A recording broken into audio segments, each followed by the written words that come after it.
درود پڑھنے کے فائدے آخرت میں تو ہو گئی، شفاعت ملے گی، آپ کا قرب ملے گا، آپ کے ہاتھوں حوض کوثر پہ پانی ملے گا، لیکن دنیا میں بھی اس کے فائدے ہیں. اور یہ تجربہ شدہ بات ہے کہ جس کی زندگی میں مشکلات آ جائیں، جس کی زندگی میں پریشانیاں آ جائیں، وہ درود شریف کی کثرت کر دے. جو لوگ آپ میں سے عمرے پر گئے، جن کو سعادت اللہ نے نصیب کی، وہ لوگ مسجد قباء بھی گئے ہوں گے. مسجد قباء جانے کا ثواب کتنا ہے کہ جو شخص اپنے گھر سے وضو کر کے چلے، مسجد قباء جائے، وہاں 2 رکعت نماز پڑھے، اس کو پورے عمرے کا ثواب ملتا ہے. یہ ہمیں نبی صلی اللہ علیہ وسلم نے بتایا. تو مسجد قباء کے ایک امام ہیں شیخ صالح المغامسی. صالح المغامسی جو تھے، ان کے دل میں کوئی تکلیف ہو گئی تو ان کا ہارٹ کا آپریشن ہوا. جب ہارٹ کا آپریشن ہوا، آپریشن تو اچھا ہو گیا، لیکن نیکسٹ ڈے پتا چلا کہ خون واپس دل کے اوپر جم رہا ہے اور بہت خطرناک صورت پیدا ہو گئی ہے اور دوبارہ آپریشن کرنا پڑے گا. اب جب وہ ہوش میں تھے، وہ خوش تھے پہلے کہ میرا آپریشن کامیاب ہو گیا، لیکن انہوں نے دیکھا کہ 10 ڈاکٹر آ گئے اور وہ آپس میں ڈسکشن کر رہے ہیں، تو ان کو سمجھ آئی کہ یہ کوئی مسئلہ گڑبڑ ہے. بہرحال انہوں نے آ کے خبر سنائی کہ آپ کا آپریشن دوبارہ ہوگا.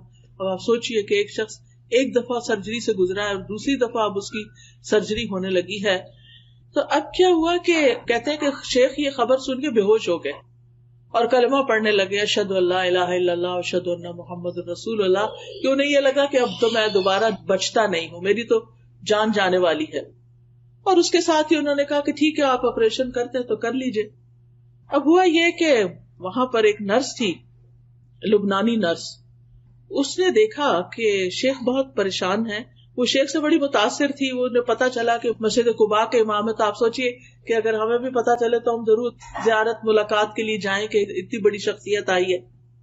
تو نرس کو جب پتا چلا کہ شیخ کا آپریشن دوبارہ ہو رہا ہے اور اتنی بڑی تکلیف دوبارہ اٹھانے لگے ہیں، تو چونکہ لبنانی بھی عرب ہوتے ہیں تو وہ شیخ سے کہنے لگی، یا صالح صلی علی النبی وربی یفرج. شیخ صالح تم درود کیوں نہیں پڑھتے؟ اللہ مشکل آسان کر دے گا. سبحان اللہ. شیخ نے اسی وقت شروع کر دیا، اللہم صلی علی محمد وعلی آل محمد، اللہم صلی علی محمد وعلی آل محمد. پڑھنا شروع کر دیا.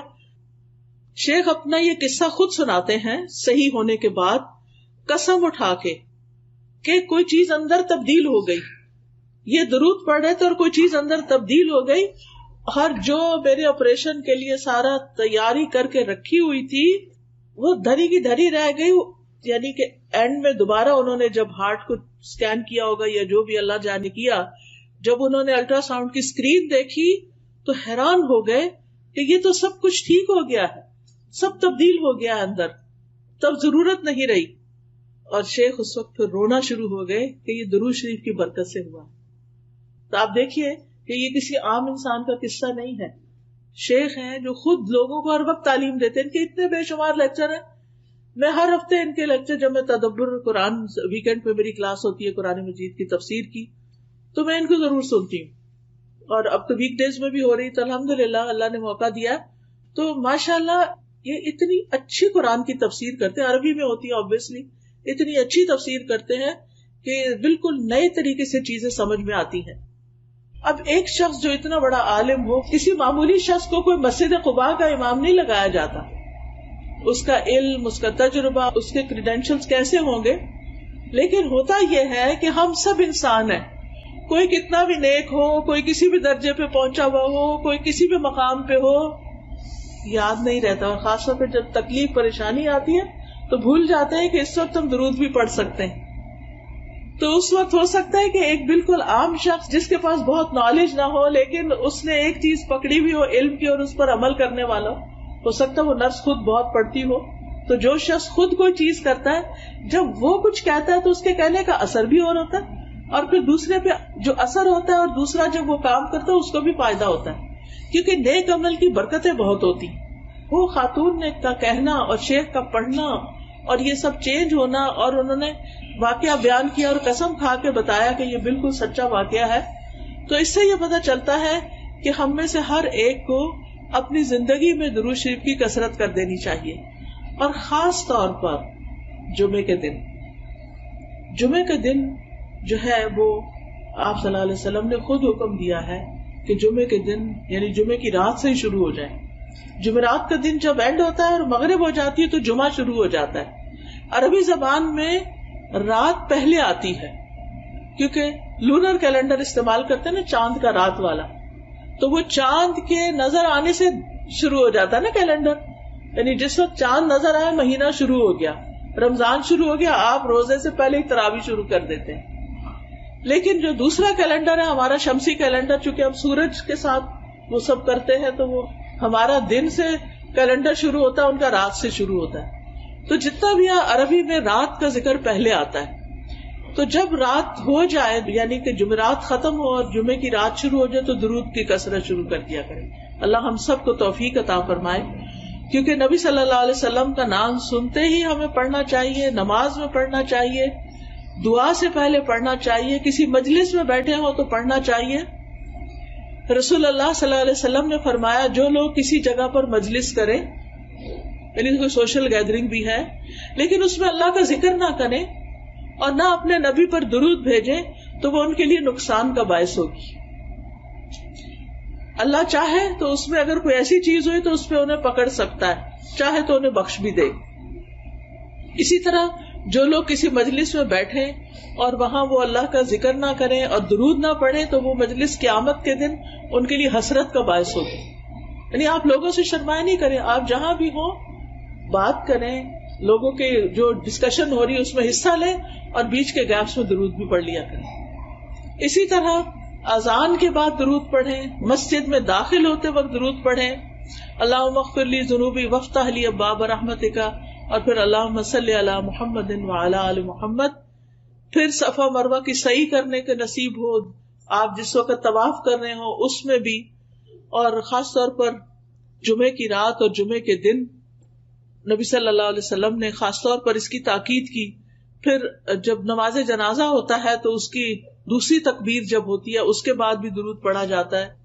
قنوت نازلہ میں پھر نبی صلی اللہ علیہ وسلم کا نام لکھتے وقت صلی اللہ علیہ وسلم لکھنا چاہیے, اور ہر وقت چلتے پھرتے, کھانا پکاتے, اٹھتے بیٹھتے, لیٹتے, رات کو سوتے وقت آپ درود پڑھتے پڑھتے سو جائیں, رحمتیں آ رہی ہیں آپ کی اور آپ نیند کی آغوش میں چلے جائیں. کچھ لوگوں کو انسومنیا ہوتا ہے تو اس کا ایک بڑا اچھا یہ طریقہ ہے کہ آپ درود پڑھنا شروع کر دیں, تسبیح کرنا شروع کر دیں. اور اسی طرح ایک نسخہ کسی نے بتایا تھا کہ سورۃ کہف میں آتا ہے نا کہ جب وہ کہف میں جو لیٹے ہوئے تھے وہ سو گئے تھے, وَتَحْسَبُهُمْ أَيْقَاظًا وَهُمْ رُقُودٌ, یہ اگر آپ پڑھنا شروع کریں تو نیند آ جاتی ہے. یعنی کچھ لوگوں کو نیند نہ آنے کا پرابلم ہوتا ہے نا, ویسے نیند آ رہی ہے جو ہی لیٹیں گے نیند غائب. تو درود شریف لمبے سے لمبا بھی آپ پڑھ سکتے ہیں جس کو درود ابراہیمی کہتے ہیں, اور چھوٹے سے چھوٹا بھی پڑھ سکتے ہیں, صلی اللہ علیہ وسلم, اللہم صلی علی محمد, اللہم صلی علی محمد وعلی آل محمد, اللہم صلی علی محمد النبی الامی وعلی آل محمد. اور آل کا ذکر اس لیے کرتے ہیں کیونکہ آپ کی آل اولاد نے, آپ کی ازواج, آپ کی ذریت, انہوں نے بھی نبی صلی اللہ علیہ وسلم کے ساتھ دین کے لیے بہت سی قربانیاں کی, تو ان کا بھی حق بنتا ہے کہ ان کو بھی ساتھ دعاؤں میں شریک رکھا جائے. اور پھر آپ دیکھیے کہ نبی صلی اللہ علیہ وسلم پر سلام بھی بھیجنا چاہیے, اور یہ ہم خاص طور پر جب التحیات پڑھتے ہیں تو اس میں سلام آتا ہے, السلام علیکہ ایھا النبی ورحمۃ اللہ وبرکاتہ, السلام علینا وعلی عباد اللہ الصالحین. اور جب ہم اللہم صلی وسلم کہتے ہیں نا, سلم, تو یہ سلام ہوتا ہے. تو یہ والا درود جب آپ پڑھتے ہیں نا, اللہم صلی وسلم وبارک علی نبینا محمد, تو یہ بہت جامع سے الفاظ ہیں اور اس میں درود اور سلام سبھی کچھ آ جاتا ہے. فرشتے ہمارا سلام بھی نبی صلی اللہ علیہ وسلم کو پہنچا دیتے ہیں. تو بہرحال کرنے کا کام یہ ہے کہ ہمیں نبی صلی اللہ علیہ وسلم پر کثرت سے درود و سلام پڑھنا چاہیے, خصوصاً جمعے کے دن, اور پھر دعائیں مانگنے سے پہلے, اور پھر غم, دکھ, ڈپریشن, پریشانی, ان چیزوں سے بچنے کے لیے, بچوں کی ہدایت اور اصلاح کے لیے, اور اللہ تعالیٰ کی فوری رحمت حاصل کرنے کے لیے آذان سننے کے بعد. اور پھر یہ ہے کہ جو درود آپ نے خود پڑھا اور ہمیں سکھایا اس کو پریفرنس دیں, اس کو فضیلت دیں. بعض لوگ وہ درود نہیں پڑھتے، اپنے خود سے بنائے ہوئے جو ہیں ان کے پیچھے لگ جاتے ہیں اور ان کی خود ہی فضیلت بنا لیتے ہیں. تو ہم پر کوئی وحی تو نہیں آتی نا کہ ہمیں پتا چلے کہ کیا زیادہ بہتر ہے. تو وحی کے ذریعے نبی صلی اللہ علیہ وسلم نے ہمیں جو درود بتائے ہیں ان کی پابندی ضروری ہے. اللہ سبحانہ وتعالی ہمیں توفیق عطا فرمائے. سبحانک اللہم و بحمدک، اشہد ان لا الہ الا انت، استغفرک و اتوب الیک. السلام علیکم و رحمۃ اللہ وبرکاتہ.